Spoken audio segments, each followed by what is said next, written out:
안녕하십니까. 한가롭게 일광욕을 즐기고 있을 때 알렉산드로스 대왕이 찾아와서 소원이 무엇냐고 묻자 아무것도 필요 없으니 제발 햇빛을 가리지 말고 비켜달라고 했던 그리스의 철학자 디오게네스를 여러분은 아마도 기억할 것입니다. 어느 날 디오게네스는 겉옷도 걸치지 않은 채 맨발로 아테네 시내를 백주에 등불을 밝히고 다니면서 사람들 얼굴에 등불을 내밀고는 나는 정직한 사람을 찾고 있습니다. 나는 정직한 사람을 찾고 있습니다. 라고 했지요. 그래서 디오게네스의 등불이라는 말이 생겨났습니다. 당시 그가 정직한 사람을 얼마나 찾았는지는 알 수 없지만 만약 그가 다시 살아나서 한국 땅에서 찾는다면 몇 명이나 찾을 것이며 또한 내년도 대선에 출마할 대통령 후보들의 면면을 속속들이 알게 된다면 과연 무엇라고 말할까요? 아마도 세계에서 가장 존경받는 정치가 중 하나는 미국의 제16대 대통령을 지낸 에이브러햄 링컨일 것입니다. 정직한 에이브라는 애칭으로 더 잘 알려졌던 링컨이 뉴살렘에서 자파상 점원으로 일할 때 잘못 계산된 6센트를 돌려주기 위해 먼 거리에 있는 앤디 할머니를 밤늦게 찾아가는 수고도 마다하지 않았지요. 또한 1834년 일리노이 주의회 의원으로 출마해 당선된 이후 당으로부터 받은 200달러에서 75센트를 쓰고 남은 돈 199달러 25센트를 당 본부로 돌려보내 많은 이들을 깜짝 놀라게 한 적도 있습니다. 링컨은 늘 이렇게 말했습니다. 적은 사람을 오래 속일 수가 있고 많은 사람을 잠시 속일 수는 있지만 많은 사람을 오래 속일 수는 없다라고 말이지요.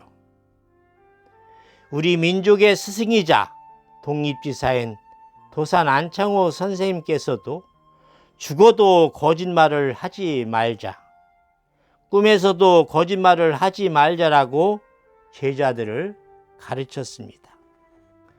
조셉 우드크로치는 현대인의 기질이란 자신의 저서에서 현대의 특징으로는 과거에 존재했었던 비극정신의 결여와 영웅의 상실을 꼽고 있는데 적확한 말입니다.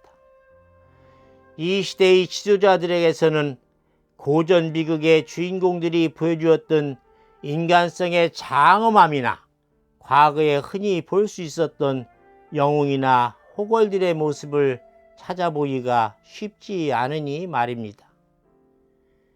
오늘날 우리는 지도자의 탈을 쓴 수많은 소인배와 그들의 역겹고 가식적인 모습을 너무나도 많이 지켜보고 있습니다.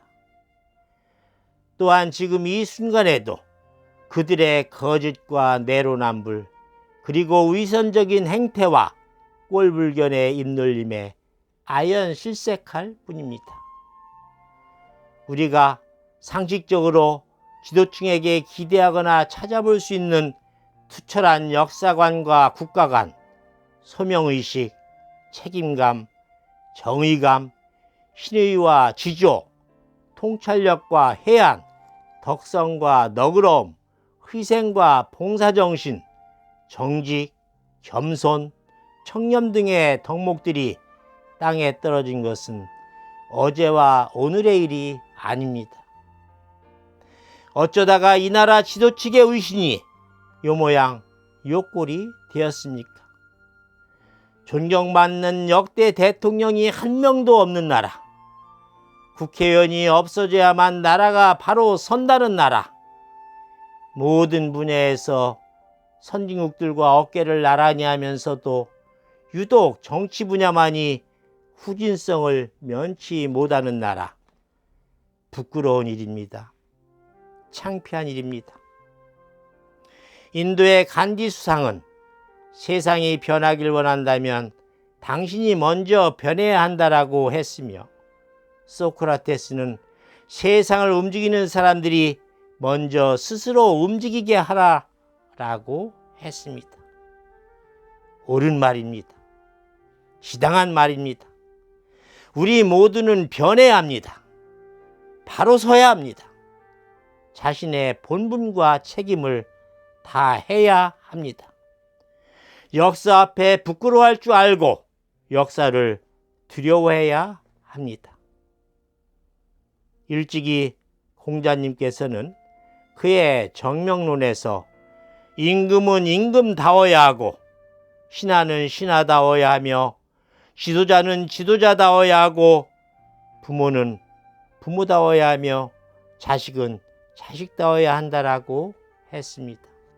1935년 미국에서 대공황이 휩쓸고 간 어느 추운 겨울날, 뉴욕 빈민가의 직결법정에서는 야간 재판이 열리고 있었습니다. 누더기를 걸친 한 할머니가 빵을 훔쳤다는 제목으로 피오렐로 라가디아 판사 앞으로 끌려왔지요. 노파는 울먹이며 선처를 호소했습니다.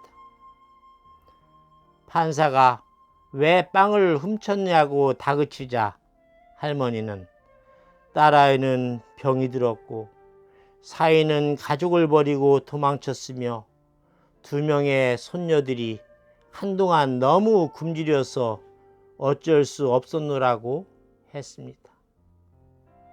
판사는 노파의 딱한 사정도 방청객의 간절한 바람도 외면한 채 벌금 $10를 선고했습니다. 당시의 물가로는 상당히 부담이 큰 액수였지요. 하지만 판사는 다음과 같은 말도 덧붙였습니다. 노인이 빵을 훔칠 수밖에 없는 비정한 사회 환경을 만드는 데는 나도 일조한 책임이 있으니 나에게도 벌금 $10를 부과한다. 내가 낸 벌금으로 할머니의 벌금을 대신하겠다라고 말이지요. 방청석에 앉아있는 사람들에게도 이런 비정한 사회를 만드는 데 일조한 책임으로 50센트의 벌금을 부과하고 추가금은 자발적으로 내도록 했습니다. 그리고는 모자를 벗어 자신의 벌금 $10를 넣은 후 모자를 방청석으로 돌렸지요. 당시 방청석에서 모금된 벌금과 추가금의 총액은 $97 50센트에 달했지요. 판사는 모금된 돈 중에서 $50는 빵집 주인에게, 그리고 나머지 $47 50센트는 할머니에게 건네주었습니다. 여러분, 요즘 지체가 높으신 우리나라 판사와 검사님들의 처신과 행태는 과연 어떻습니까? 지난번 국회의원 선거와 지자체장 선거에서 국회와 지자체장들을 기울어진 운동장으로 만들어 놓으신 결과에 만족하십니까? 선거 이후의 나라 사정과 경제 여건이 좀 나아졌습니까? 오늘 이 시간에는 우리 선조들의 피와 땀으로 일궈온 이 나라를 더 이상 망가지고 썩어가게 해서는 안 되기에 부도덕하고 파렴치한 대통령 후보와 무능한 의정자들로 인해 우리나라의 미래가 너무나도 암울하기에, 또 내년 3월에는 국가의 운명을 좌지우지할 중차대한 제20대 대통령 선거가 있기에 오늘 이 시간에는 지도자가 갖춰야 할 덕목 중 특히 정직과 책임의 중요성에 관해 말씀드렸습니다. 감사합니다.